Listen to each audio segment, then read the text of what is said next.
Coming to you from the Lydia Media Studios in the heart of Lewiston, Auburn, it's Lydia's Lunch Bunch, LA's afternoon morning show with Mark, Sarah, and Pam. We're covering news and events in the greater LA area and talking to the people making a difference in our community. Give us a listen at lydiamediallc.com or wherever you get your podcasts. And feel free to share your comments, questions, or suggestions via email at podcast@lydiamediallc.com. Today's show is brought to you by United Piping, serving residential and commercial customers with new installations and repairs. Call today and schedule your oil and gas boiler cleanings at 754-4556. UPI, the best plumbers around. And by Ruper's Beverage and Redemption. When it comes to beer, wine, and spirits, don't botch it, squatch it! At 5 locations in Lewiston, Auburn, and Oxford, and soon to be Winthrop. Learn more at rupersbeverage.com, and remember, the party starts at Ruper's. She went rogue. She did go rogue. And she didn't say fivey. Our guest in studio is the owner of 2 to Tango Ballroom Studio, John Blanchette. How you doing? Good morning, Mark. I'm well, although I'm a little intimidated. You're sporting this new do, and I barely washed my hair. Yes. Apparently, it's not new. Pam and I are just not very observant. I got a haircut like 2 weeks ago. Usually I wear a hat. Right. Yesterday I did not wear a hat. Nobody said a noticed. word. No one said a word. Today, not wearing a hat. How did we not notice Both of it? them. Mark, did you get a haircut? It was Monday yesterday. I didn't even ask. I said, oh, look, Mark got a haircut. I Right. was so convinced. I didn't. It looks different. If I'm not wearing a hat, usually means I have something going on Gotcha. later in the day. Good So, to Mark, know. what do you have going on later in the day? Nothing. I just wanted to see if you guys would notice my hair. What do you say we take a look at some headlines for Tuesday, December 17th? Maine police are warning residents of a brushing scam involving someone receiving an unexpected package with no return address. The package contains a QR code that recipients are asked to scan to learn who sent the gift. Once the code is scanned, the recipient's cell phone information is sent to scammers. Police said the gift can be kept or discarded, but the QR code should not be scanned for any reason. Will they stop at nothing? I want a free gift. Go ahead, scam me. Scammers. Send me something. I'm down. All right. Send it here to the podcast studio. Hey. I won't use your phone. Care of Mark. What if the free gift is a fruit cake? I don't want a fruit cake.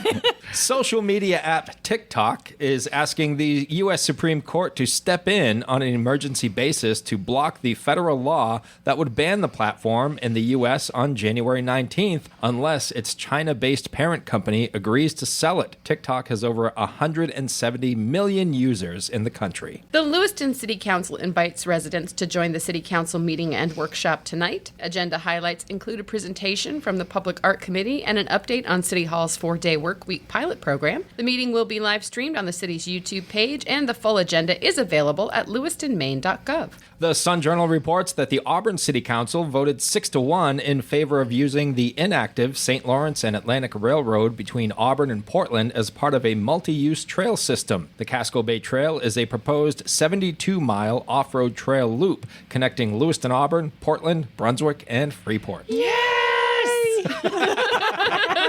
That wasn't even planned. We weren't even looking at each other.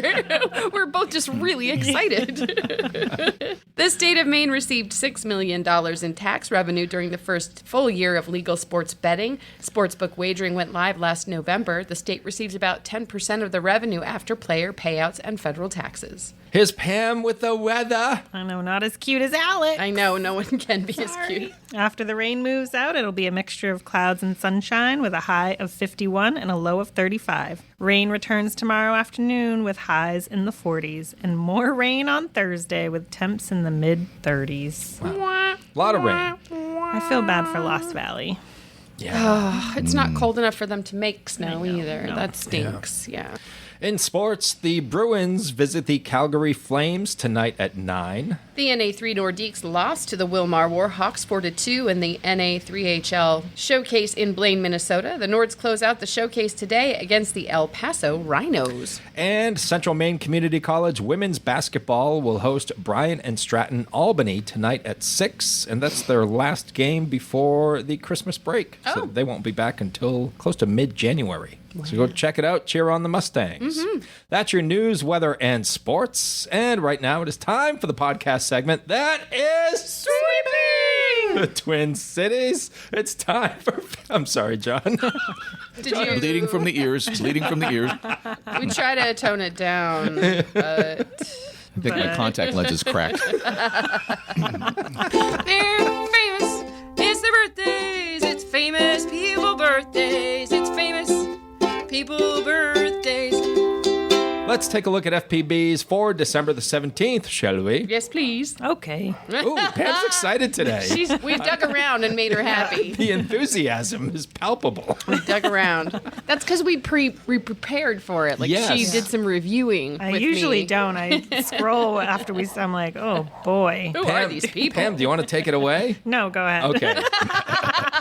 Sarah, go ahead. Sure. Today is Giovanni and Marissa Ribisi's birthday. They are twins, both in the acting field. You might know Giovanni Ribisi from a movie that Pam's familiar with called The Gift, which I don't think I've ever seen. It's a thriller, suspenseful, and very unexpected. Yeah, it's a good movie. He also played the bad guy in Avatar. He was like the head business guy who kept like pushing them to develop the planet. And then he was Phoebe's brother on Friends. And his sister Marissa is famous for Dazed and Confused and Pleasantville. And they're both 50 today. Do you want me to do the next? Yeah, keep going. You're on a roll. Am I? Am I? Where did famous people birthdays go? Here we go. Welcome to the show. Yes. Oh, it's Peter Farrelly's birthday. He's one of the Farrelly brothers. He brought us movies like Something About Mary and Dumb and Dumber. He's 68 today. He's a film director, screenwriter, and producer, and apparently a novelist. What? Did you know that? I did not know that. I did not know that either. How about one of my favorite guys from Canada? Oh, Canada. Oh, Justin Bieber? No, Oh, Eugene Levy. Brian Adams? Eugene Oh, Levy. Eugene Levy. He's 78 today. Nice. He is in some of the greatest, what do they call it, a mockumentary? Yeah. Yes. Of, I mean, like Best in Show, A Mighty Wind. What's another? He's in another one. I can't think of what it is. But he plays Johnny Rose on Schitt's Creek, which is one of my favorite shows. And it got me through the pandemic. Like, if it had not been for Schitt's Creek, I don't know if I would have. Tiger King. I did not watch Tiger. While everyone else was watching Tiger King, I was catching up on Schitt's Creek. Best in Show was phenomenal. Brilliant. Yeah, He's so good. very, very funny. American Pie. American Pie. Yep. Yep. He did some movies with John Candy, too. Way back. Splash. Yep. Oh, yes. Yeah, he was in Splash. Yeah. Yep. Don't remember him in Yep. Splash. Yeah, he's great. Yeah, he's been on the scene for a long time. He's a very funny guy. And he and Catherine O'Hara have, like, the best chemistry. Primetime Emmy Awards for Outstanding Lead Actor in a Comedy Series, Screen Actors Guild Award, and the father of Daniel Levy, who is David on Schitt's Creek, and Sarah Levy, who plays Delilah on Schitt's Creek. Like, it's a family affair over there. Ernie Hudson from Ghostbusters is 79 today. He's done other things. He The has. Hand Yeah. That Rocks the Cradle. Yeah, I didn't know The about Crow. that. I don't remember him being in The Crow, but I guess I just wasn't paying attention. Yeah, I don't. I mean, you remember him in can't The Crow remember either. everything. I can't remember everything. Yeah. He's done a lot of like guest spots on different television shows too. Yeah. Saint Elsewhere, Desperate Housewives. Desperate Housewives, Secret Life of the American Teenager. Yeah. But fair to say, he's most well known for Yeah. being a Ghostbuster. He's well known for Yeah. being a Ghostbuster. Winston Zedmore. He comes along and brings some levity to the group because he's not a scientist. He's just a guy who's like, yeah, I need a job. And Was this he a seems janitor before I that don't or even something? know. Like, he definitely gives off the blue collar vibe Yeah. when he Yeah. joins them, and you're like, all right, this guy's here because he's cool. And that's good enough He's for here to me. get things done. He's just here to get stuff done. That's right. That's right. And all right, headlining our FPBs for today is Bill Pullman. He's 71 today. Wow, he graduated with a Master of Fine Arts in theater from Montana State University. And then he decided to Montana. become an actor. Montana, well Montana known for its State. fine arts. Yes, Yeah. of course. Wow. He was, Graduating class of 2. yeah. He was in Ruthless People, Spaceballs. He was great in that. He was like the Han Solo type character of Spaceballs. Sleepless in Seattle, he played the highly hypochondriacal boyfriend of Meg Ryan in Sleepless in Seattle. Wyatt Earp. Wyatt Earp, While You Were Sleeping, which Mark just recently watched with his wife. And Yeah. How'd you like that one, Mark? he It was fine. He was the guy she fell in love with. We're watching all these stupid Christmas romance movies now, like up until Christmas. I saw one that you mentioned the other day, and I was like, should I? And then I was like, nah. No. They're all pretty horrible. Bill Pullman is in 2 of my favorite movies. Actually, 3 of my favorite movies. They're not on the list, but they're in like the top 20. Sleepless in Seattle being one of them. Independence Day, where he plays the president and he kicks ass. And then also a really horrible movie called Lake Placid. I mean, yes. it's really bad. It is Really bad? All right, I'll check it out today. There's a bunch of... No, you should, and I think I've told you this before. There's a bunch of British actors trying to do Maine accents because it takes place in Maine. Betty White is in it. I know I've told you about this. I've never seen it. I've heard about it. Oh my gosh. I went on a date to see this movie when I was living in Portland, and the guy I went with fell asleep. That's how bad this movie is. Wow. Yeah, it's really bad. You should definitely see it. Does anyone else get Bill Pullman confused with Bill Paxton? I used to, but then Bill Paxton died. Is he still dead? So Yeah. Okay. Bill Paxton did Twister. I used to, but then Bill Paxton. And it makes it easier since there's just one of them now. Since only one of them has birthdays now. Narrows the field. Okay. I'm just being honest. All right. And then that's, Are we done with Mr. Pullman? yeah, that's your FPVs for December 17th. Thank you, Sarah. You're welcome. Locally owned and locally focused, Lydia Media celebrates the heart of the greater Lewiston Auburn area through 2 magazines, Uncle Andy's Digest and LA Metro Magazine, and the new Lydia's Lunch Bunch podcast. Each production shines a positive light on local businesses, nonprofits, events, and individuals making a difference in our community. Keep your advertising dollars local, position your business in front of your target audience with Lydia Media. Learn more at lydiamediallc.com. Now we shift focus to our guest in studio, the owner of 2 to Tango Ballroom Studio, John Blanchette. John, what's 2 to Tango all about? Back in 1993, I'm not a gym rat. Anyone who's seen me knows that. I was looking for something to do, some kind of exercise regimen that didn't involve a gym. I like music, and I thought, what the heck, for my birthday, I'll give myself ballroom lessons. So traveled to Portland, took lessons. One of my instructors said, you should be in a competition. I said, are you high? Have you seen me dance? When I did musical theater, I was always like the last guy. And the choreographer would say, well, you really shouldn't have been, but we know you work hard. And that was kind of the mantra. We know you work hard. So I decided to do this, and I said, okay, yeah, I'll try the competition. Sure, why not? And you think they're going to be these very, very frou-frou kind of things, like almost like golf. Oh, very good, yes. And it's raucous, it's screaming, people are yelling. I was up at 9 in the morning. My instructor, this was BC, Before Children, basically had to staple her eyelids open because she was like, oh, you have to get good really fast because I can't do these early mornings. And I was uncontested on the floor. So there I am all by myself. And I realized, actor that I am, like, hey, wait a minute. This is me having the floor all to myself, doing something I enjoy. This is good. And of course, audience is yelling and screaming, and I'm doing my thing. And so I went into this competition thinking I was going to do great with the rhythm stuff, and I'd be okay in the smooth. And just to show you how on point I was, I won the smooth division, and I took dead last in rhythm. That's when I realized I didn't know what I was doing and really needed to continue with lessons for a long time. I continued for 12 years. I did competition all the way up to the U.S. Open, not like the golf thing, but the Eastern Opens, in Boston. And I also did the North American Finals down in Pennsylvania. Had a great time competing, won some scholarship money, then decided to hang my own shingle. So I started 2 to Tango Ballroom Dance. I was amazed that so few studios throughout the country had used it. And I thought, well, okay, that works for me. The ironic thing is my amateur partner has a license plate that literally says 2 to Tango.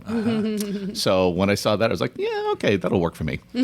So that's basically the genesis of how I started. I worked over at Bates College with the competitive ballroom team there for many, many years. And of course, COVID came along and pretty much wiped us out. So after 2 years of not being able to be on campus, my team was decimated. And I thought, I'm in my mid-50s. Might be late to start a team back up again. So I figured someone else younger will come in. I'll just continue the stuff I like doing, which is teaching adult classes here in town. And that's kind of what Two to Tango is all about. And one of your students is in this room. She is, yes. Hi. Guys, it's me. Sarah, what inspired you to take dance classes? Well, I do the 3 scary things every year. And 3 years ago, one of the scary things. Should you describe what the scary things are? Yeah. So every January, I choose 3 scary or difficult things or challenging things to do. And I usually like to pick one that's physical. And so the year that I chose ballroom dancing, that was my physical challenge. And I thought it was something that Nick and I could do together, and it was fun. And, we could partner up and have a good time. And so that was my January decision to do something difficult or hard. So it's ballroom dancing. And it is difficult, but it's also super fun. And it does help build a connection with your partner. And I've had a really good time. I've learned lots of dances. I'm not great at any of them because we do not have a good space. Nick and I don't have a good space to practice. Our kitchen is very small, so we end up doing the one dance that we both really hate. John, what's the one dance that Nick and I both really hate? Swing? Yep. Yeah. Somehow you just know as an instructor which dances each couple particularly likes or doesn't like. Yeah. Swing is tough for us, but it doesn't require as much room because it's a very compact dance. So we can do that one at home. Okay. I watched Dancing with the Stars for a while. Course. It was, the big show on TV, and I've heard of the Waltz, the Tango, the Foxtrot. I couldn't tell you that I could watch people dance right now and couldn't tell you what dance that is. Obviously, there's a way to tell. Absolutely. Basically, all dances are broken up into 2 groups. There's American style and there's international style. American style, think of more of a freestyle. You don't necessarily have your partner in front of you, maybe beside one another, all kinds of crazy places. International style, your partner is always immediately in front of you. It's very subtle. It's all about the little tweaks and things that you can do to show a person off. Whereas American style is like Broadway. Woo, let's go, let's do it up. I primarily do American style because I'm a theater guy. I've done the international stuff and I competed in it. I enjoyed it. But, there's a limited amount of time, space, and money. And my instructors looked at me and said, okay, it's time to specialize because, we can't afford to do all of it. So what do you want to do? And, of course, like I said, in my first competition, I kicked butt in the smooth dances. So I said, all right, that's where I'm going to go. Mm-hmm. Waltz, tango, foxtrot, Viennese waltz, and quick step. That's what I specialized in. I do the rumba, cha-cha, swing, samba on occasion, and a few others as well, but not my forte. That's not where I put the bulk of my focus. I put the bulk of the focus in the smooth. All right. Sarah, why is swing so difficult? It's the rhythm of swing that I have a difficult time with. It's faster and it's very small movements, very tight movements. And I'm a big, tall person, so I like waltz because we move across the floor and we spread our whole body out when we do it. And I really like that. And I also like the foxtrot just because it's fun and there's lots of things to do. Pam, can you tell the difference between a foxtrot and a tango? I could take a good guess, but no. I couldn't tell you verbally. Actually, if you listen to the music, it often will be a good cue. Really? Tango, most people know a tango when they hear it. There's that staccato beat to it that is really distinctive. And a foxtrot, think big band. Michael Bublé, Frank Sinatra, anything along those lines is probably going to be a foxtrot. So let's go through the classes, Sure. If you don't mind. You have one coming up? I have one coming up. Actually, I'm starting a couple beginner classes in January. I wanted to start earlier, but it's been a tough fall, and just couldn't get it all together in time. So I have a class that's been ongoing. They're into their 3rd year now. Woo-hoo. And they're getting pretty good when they show up, Sarah. Hey. Shots fired. She's been outed. Yep, I understand. They've had a couple of conflicts that made it difficult, and that's okay. I get it. going back to where I was before. Where the heck was I before? Classes starting Thank in you. January. Classes start January. January 12th. We're going to be starting, and they will be on Sundays. This is literally I don't want to call it a side gig. I call it a side hustle because that's appropriate. Makes sense. See what you did Absolutely. there. Yeah. Thank you Do the very much. hustle. I usually do a 1 hour Pam's class. busting a move over here. There you go. I usually do a 1 hour class, and a lot of instructors have pared back to 45 minutes. But for me, it's not about making a ton of money. It's about having fun and sharing something I really love. I have a co-instructor, Kayla Larrivee, actually. Kayla Leonard. Kayla Leonard, thank you. That's her. I've known her forever and ever as Kayla Larrivee. It's been hard to switch over to the Kayla Leonard thing. But Kayla was a student of mine when I was coaching speech and debate in high school. And when she graduated, she was kind of looking for something to do, something different. And I said, come join the ballroom team over at Bates. Next thing I know, after 9 years or so, she's one of my co-coaches, basically. Mm-hmm. And it's important to have both a male and female perspective in teaching, which is, I think, one of the benefits of working with my studio over so many. Usually you get one instructor, that's it. This way, you get the benefit of having two. And where do you teach? Teach over at Mary Jane Leonard's School of Dance over at 675 Main Street in Lewiston. Right. I do a sublet, and that's why I have to do Sundays as well, because Monday through Friday, her classes are jam-packed. She does an amazing job with jazz, tap, ballet, all the other fun styles. So that leaves me with Saturday and Sunday. So I try to keep holy the Saturday and do my dancing on Sunday. Yeah. So are people coming to see you with absolutely no dancing experience? Yeah. I love that. I have some people who walk in the room, and I'm amazed that they can walk from one side of the room to the other without falling down twice. Wait, don't tell people about me. Sorry. Sarah's been outed again. So the beauty of the beginner lessons, I start with Foxtrot, rumba, and swing. Foxtrot, if you can walk in rhythm, you can basically do a foxtrot. And we just kind of upgrade it as we go. So it looks a little smoother. It moves around the room. It's nice. It's fun to watch. It has lots of fun things going on. Yeah. Lots of fun patterns that you can learn, all that great stuff. Rumba is sexy. Everybody loves that. It's called the dance of love.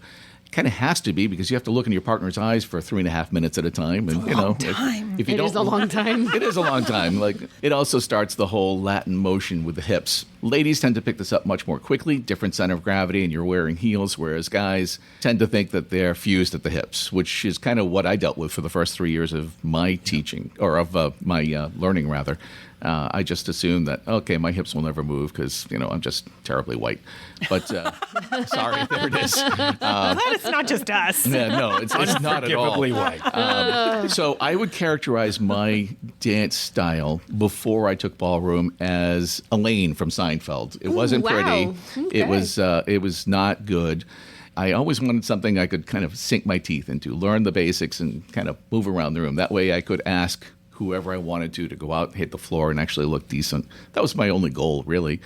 And that's exactly what I did. But as I did more and more of it, I really loved it. I connected to the music. I had fun. And I knew it was great for me because just about every other week, I'd have a new favorite dance.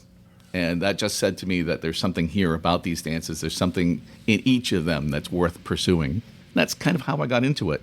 When people come into my lessons, the first question I ask is, how many of you gentlemen were brought here against their will? Raise your hands. Nobody raises their hands. I said, gentlemen, if you're not allowed to raise your hands, please raise your hands. And that's when I see all the hands go up. And what I tell the guys is, don't worry. I'm going to make it fun. I'm going to make it accessible. I try to keep the humor in the whole thing. It's not a matter of if you're going to make a mistake. It's how many you're going to make in an average lesson. Yeah. It's inevitable. It's a learning process. And anyone who tells you that they have a natural aptitude for ballroom is lying through their teeth. A lot of what you see, you think, oh, they're doing this, and it's just the opposite. People start trying to move their hips, and I'm like, no, that's wrong. Don't ever do that again. The hips move as a result of the toe and heel combinations that you're doing. So it's really easy to pick out the ballroom dancer from the pretender. Doesn't take much time at all. For what I try to do is I tell the guys, relax. It's not going to come right away. Don't worry about it. That's not your goal right now. You've got to worry about the lead, which is timing and direction. I tell the ladies, don't ask your leaders complicated questions, okay? Not what is the meaning of life? More, are you having fun? Yes or no? Keep it simple. Yeah. And after about 6 months or so, the guys suddenly are able to actually hold a conversation and dance at the same time. I was going to ask, like, when do you transition from like counting your steps to actually like just knowing what to do without thinking about it? Every class is different, but I usually find by the third or fourth lesson, the guys are starting to kind of find their niche, and they got their groove going. They're not having to look down at every single step. Yeah. However, the ladies, because they don't have to worry about some of those things, have a tendency to look down at their feet, don't they, Sarah? I've gotten much better. Do you wear heels? Yes. See, that would be the hard thing for me. Yeah. It is for a lot of ladies. You are not required to. No. I'm not teaching people to go into competition. If you want to, everything I'm teaching is geared towards making you successful there. You know the names of the patterns, you know how they're done, you know the basic technique behind them. But at the end of the day, it's all about having fun. That's really why I'm doing it. And, that's why we have such a good time doing it. And learning something new. Yeah. Yeah. I would exciting. say the heels, too, help me to do the right thing with my feet. Right. Because you're up. Kind of like running. Yeah, exactly. Yeah. Stay on your toes. And having the right shoe. Having the right shoe. I had a hard time with ballroom dance because there's leaders and there's followers. The leader is usually the male partner of the two, and he's the person who decides what you're doing and where you're going on the dance floor. And as the follower, you're just supposed to wait and let them take you where you're supposed to go. You're and saying not you're not patient? Yeah, and not jump the gun and not try to like overstep. You have to just slow down and wait. And you both know me. I'm not good at that at all. So it took me a long time to just like let go and be like, okay, Nick, let's dance around the floor. Show me where to go. Show me where to go. Well, it's 2024. We expect women to be strong and independent. The downside of that is they don't want to follow. Some of them would be great leaders, Sarah, because they really do get it. The thing I try to do is try to get them out of their heads. Don't download the pattern and just do it. Connect to your partner. At the end of the day, that's what it's all about, is even if you're off time, be with your partner. Mm-hmm. That's more fun to do than it is to just be on time and be perfect. At the end of the day, it's all about that great connection with your partner. So it's a great couples thing to do. And it can be challenging. Not every couple should ballroom dance. Mm-hmm. My amateur partner and her husband stopped dancing together because it was going to threaten their marriage. Oh, wow. She was very detail-oriented. She's very highly focused. And he was a doctor, could tell you what day and place he learned certain patterns, but the execution of it at a perfect level was just not his thing.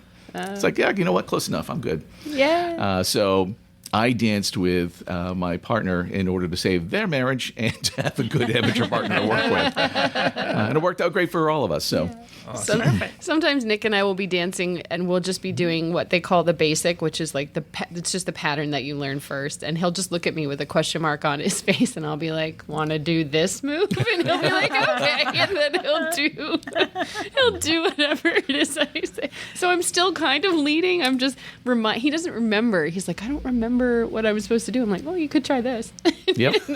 Here's a suggestion. He'll do it. Yeah. He knows the moves. He's good. It does make a difference to have a good leader. Yes. And it also makes a difference to have a nice group of people. If you're doing the type of class that John's talking about where it's a group class, we still do have such a nice group of people who started as beginners and just kept working at it for the last 3 years.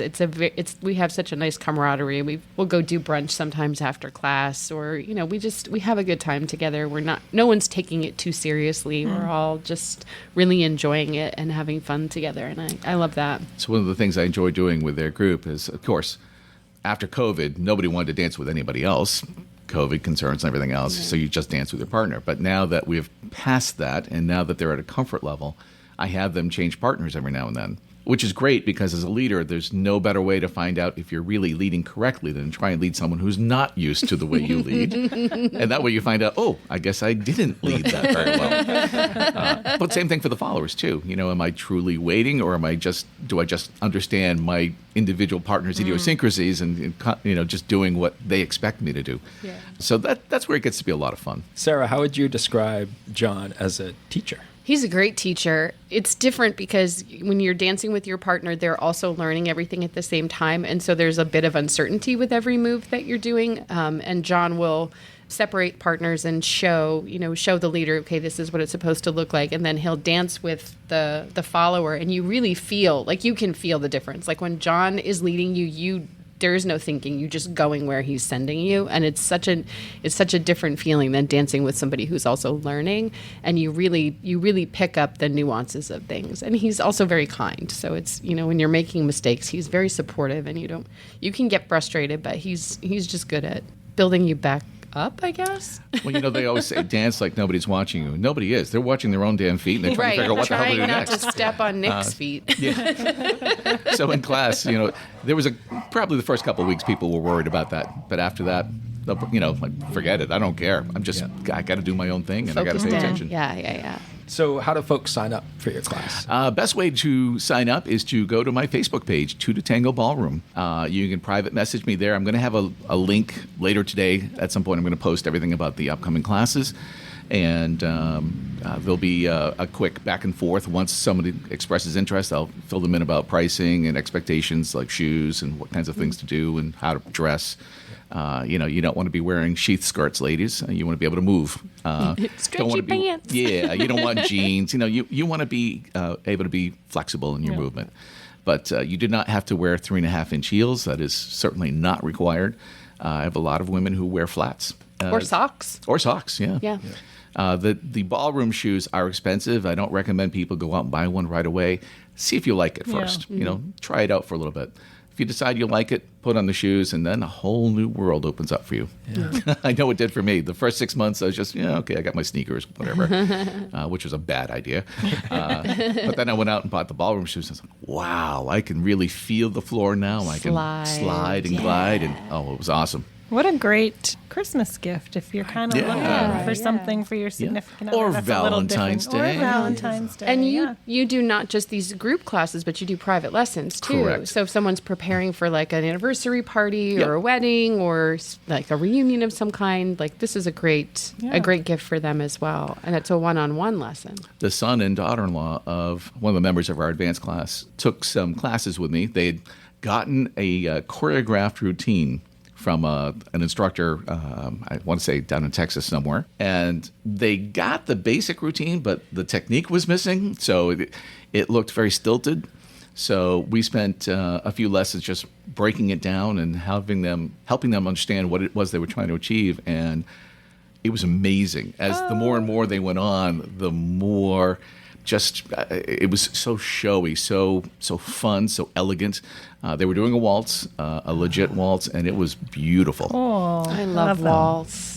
Yeah, there's something about waltz that has always captured me. It's that sense of gliding that you're almost you're floating. and the rise and fall of the body. I love it. I love the waltz. That's one of my favorites. Of course, when I say, okay, everybody, let's do waltz, I go, not me. It's a leg workout. Yeah, it is. You will feel every muscle in your leg. It does. It feels like you're squatting for 3 minutes. Mark, what's your favorite? I don't know. Like I said, I don't know the difference between them, but it's very interesting. I'm considering pitching this to my wife. Yes, do it with us. Yes. Yeah. So women often say, I would do it, but my husband or significant other won't do it. And what I tell them is, go to your husband's or significant other's best-looking friend.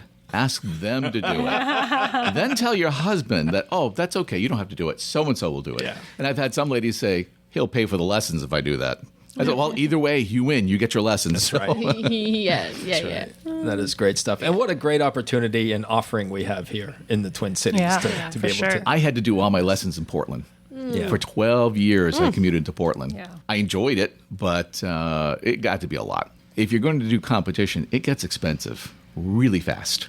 I did the Ohio Star Ball back in 2003, I think it was. And I was paying over $2,000 in entry fees. Wow.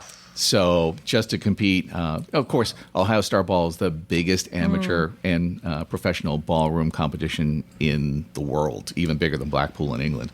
So, it's a great opportunity, but at the same time, it costs. Yeah. What's that experience like? So I was doing what's called a pro-am. Am, kind of like Sarah said, when you're dancing with your amateur partner, anything can go wrong and will frequently. It's just a reality. when you're dancing with your instructor, it's like taking the Lamborghini out for a spin. It's just. That's they have a good way of saying it. such precision there. You could start to do something wrong and they fix it or they make it look right. I was going to start a cha-cha off time, which is like the biggest faux pas possible. And my instructor, who's half my size, froze me in place. And it was kind of like, oh, I guess. And she said, no, you're off time. Okay. And then I started again. We were fine and we're off and running. Yeah. So, I was doing the Pro-Am competition. So I'm dancing with my instructor. I'm out there doing my thing. And one of the best compliments I had afterwards is a person came up and said, I wasn't sure who was the instructor and who was the student. Ooh. I said, let me tell you, that's not a sign of my skill. That's hers. Yeah. Because she's dumbing it down to make me look good. She's brilliant. I am passable. And at the higher levels, of course, as a guy, you have to compete against professional men dancing with female amateurs. Oh. So it really ups you have to really step up as a guy. So the pressure's on. But it's a lot of fun, too. And the Ohio Star Ball has a sprung wooden floor. It literally feels like you can bounce. So the Canadian national champions were doing their farewell dance. And they did a quick step. Honest to God, they were getting a couple feet off the ground. It was just flying. Wow. It was so cool. He also dropped a split in the middle of the number and got back up just with sheer muscle. And my stomach actually hurt after watching it. It was like, oh, my God. I absolutely adored them, though. They were brilliant to watch. I got to see so many wonderful professional competitors. Worked with 3 of the instructors from Dancing with the Stars over the years. Wow. Who are interesting because some of them are just regular people. Yeah. And some of them have egos that walk in the room 10 minutes before they do. Oh. So, Name names. Name names. Charlotte Jorgensen, season 1, danced with John O'Hurley. It was very controversial when they didn't win, so they had a rematch, and he won. And, of course, the other couple was grousing the whole time. But John O'Hurley was really sharp, and Charlotte Jorgensen is tough. You see this slender, petite, blonde lady with long hair, and you think, oh, this is going to be fun. Oh, no. At one point, she pulled me by the chin hair, and it was like, okay, I need you here. I'm like, okay. Okay. Just when you're paying that kind of money to work with a professional of that caliber, you are hyper-focused. It's like everything goes into slow motion, and like you just work like a fiend. Working with professionals of that caliber is just so challenging and so rewarding because you work on that stuff that they give you for 6 months. They see you the next time and like, oh, I see you did that. That's great. Let's move on. Well done. Your praise is good job. Next. Now what are you going to learn? Yeah. John, anything else about Two to Tango that you would like our listeners to know? I guess the big thing is what we're going to do is like a 7-week introductory course. After that, the classes can continue or not at the discretion of the couple. If they continue, we just work out what the fee structure will be because I have to have a certain critical mass. Usually I like to have at least 5 couples to make the class work. For both Kayla and I to be there, I have to pay Kayla. I also have to pay for studio space. So I got to make enough money so I have something left to fold at the end of all this. And, for giving up your Sunday. For giving up a Sunday, exactly. Yeah. So as long as that happens, I'm happy to continue. And, we've merged classes in a couple of instances when critical mass is no longer there. As long as we have a couple to merge, no problem. Don't be afraid of it. Yeah. That's the big thing. And especially for the guys, I, for 32 years was like, I really want to learn how to dance. I really would like. I have a girlfriend who's got wonderful rhythm. She just moves naturally. She just does it. I don't. I really don't. I have to think about it. So an organized, structured way to dance makes sense for me. I would say to any guy, don't worry. I can get you to dance. It's not a problem. Just have some faith in yourself. Give yourself the first 3 weeks to make a lot of mistakes. And after that, I think you'll start seeing that things will start falling in line. You'll have a lot of fun. He can turn a hockey player into a ballroom dancer. He can turn anybody into a ballroom dancer. I don't know where Kevin went. Kevin said he's tried before and it didn't go very well. He's a hockey player, so that's why. Yeah. I Tight hips. Yeah. Yeah, he's locked up. Yes. I've asked him a couple of times, like, I really want to try it, and he's like, and he would. He'd be like, I'll try it, but I just know it's hard for him. Like he is, but. let me see how hard it is for you before I believe you. I hope you guys do it. I Yeah. would love to see That'd you be guys in fun. the classes. It'd be fun. Yay. All right. Awesome. You might have some new students. Fresh blood. Yeah. Be easy. We'll take it easy. Yeah. I'll be gentle. Oh, boy. I don't trust that tone. I don't either. Kayla, on the other hand, as a taskmaster, she will keep you to it. I'm the good cop. I love working with Kayla. Winter is on the way, and if you're looking to get your vehicle, home, or health ready for all that Mother Nature has to offer, look no further than Uncle Andy's Digest. You'll find plenty of local businesses that take pride in providing great service at affordable prices. Holiday gift ideas? Yep, we have that too, along with jokes, funny stories, shout-outs, an events calendar, and a whole lot more. Uncle Andy's Digest, your guide to, well, just about anything. Visit uncleandys.com. Johnny, ready for 3 random questions to close out the show? Yes, because I'm all about rando. Excellent. Let's see. I'll start. Favorite breakfast cereal? I don't know that I have one. I haven't had cereal in so long. Well, think about when you were a kid. What were you tugging on your mom's coat for? Cinnamon Toast Crunch. Cinnamon Toast Crunch. Yeah, That's good dry. Yeah, I Think can, that's Right? dry. Yes. Yeah. you can have that 100%. anyway with beer. Yeah. Whatever.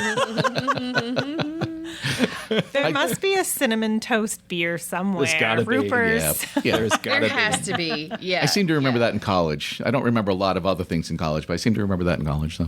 All right. If you were a ghost, who would you come back and haunt? And why would it be Sarah? No. Sarah, don't lead, just follow. Who would I haunt? My 9th grade English teacher, And why? Mrs. Shapiro. God bless her. She was brilliant at what she did, but I almost had an ulcer. The class was 8 a.m. every morning my freshman year, and oh my God, she was so tough. We were reading the Odyssey, and she had this whole thing where you had to write down the vocabulary words that, any words that you didn't recognize. So said, okay, and I was a cocky kid. No big surprise there. I'd also read Greek myth since I was 5, so I was pretty familiar with everything. So I walk in one day, and she says, Mr. Blanchette, where's your list? I said, there weren't any words I didn't recognize. And she says, oh, really? So she pulls out other students' lists and starts quizzing me. After I got my 10th one right, she said, I expect a list tomorrow. I said, sure, I'll write down some words, whatever. And from then on, we were bumping heads the whole way. It was just like, okay, there's going to be conflict here. I got a B+ in the class, the only class I couldn't get an A in to save my soul. My little sister comes along in 2 years' time, gets A- all the way across the board. I'm like, are you serious? That's it. Now, the irony is... She wrote the list. Yes. She understood the assignment. 15 years later, I'm coaching drama over at St. Dom's, and Diane Blakeney's daughter, Melissa, is involved in one of my shows. And Diane Blakeney was a student teacher for Esther Shapiro. So in walks Esther Shapiro with Diane to see the show. And after the show, Esther comes up and says, I always knew you'd do well. And I was thinking, really? Really? But I haven't. B+. B+. Damn you. B+. Damn you, woman. But I did learn a lot from her. And, she certainly, that was one of the first times I was really pushed academically. And I have to say, at the end of the day, I did enjoy it. But Those tough teachers are the ones that make the most they stick with you. impression. Yeah. They stick with you. Well, apparently she's going to pay for it. Yes. With a good haunting. In this life or the next. Yes. I'll make her diagram a sentence. That's what I'll do. That would be the haunting. Yeah. God. Oh, boy.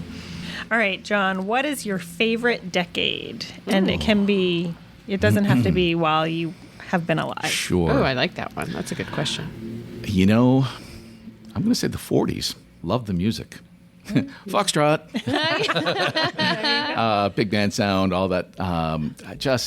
It was a easier time. Post-recession. Things were kind of getting back on board, of course. Post-war, yeah. Well, actually, the swing craze kind of started. Yeah. And in '93, when I started doing my dancing, swing was big. There was a Levinsky's commercial or some other brand that had Levinsky. like, oh, everyone's swing dancing. Like, and that's what I started with. I'm like, oh, I'll do some swing dancing. And then I checked out the other dances. Like, who cares about swing? There's waltz, tango, foxtrot. There's all these other things. Yeah. But yeah, I like the style of dress. I like women were curvy then. I'm good with that. I'm not into the Lindsay Lohan pencil look. So yeah, All right. the 40s. I like it. Curvy ladies in nice suits. Bingo. Yeah. Great hats too. Good Yeah, hats. great hats. And Great good hats. music. Heck Which yeah. Mark would wear if he weren't sporting this new He do. had this new haircut. We've come full circle. Yes, we have. The one day it's raining. Well, it's not. It's raining the rest of the week. But the first day it's raining this week, and he doesn't wear Doesn't a wear a hat. hat. I know. What's up with that? Well, that's not a consideration. oh, I Like, wore I a don't hat care what the because it's weather raining. is. I didn't do anything with my hair because it's raining. I'm like, oh, ponytail. Yay. It's cute. It looks John, cute. thanks so much for joining us today. My pleasure. We're going to Thank let you. them finish talking about their hair. As we do. Yes, as we do. If you'd like more information on Two to Tango, look for Two to Tango Ballroom Studio on Facebook. And as John said, information about the January classes are going to be posted very soon. Thanks to our sponsors, Ruper's Beverage and Redemption and United Piping. And if you'd like to be part of the Lydia's Lunch Bunch advertising family, reach out to Pam, the new ballroom dancer. She's right over there. Via yet. email at pam@lydiamediallc.com. We have some May Nordiques coming in tomorrow to talk about their weekend sweep of the Elmira Aviators. Très bien. We like Yeah. that conversation way Yep. better than the ones you've been having. Oh, fuck. They've been more interventions than interviews. Yeah, they were on a 6-game losing streak. Yeah, it wasn't great. Wasn't fun. All right, we'll have more fun tomorrow. Thanks for listening. We'll catch you then.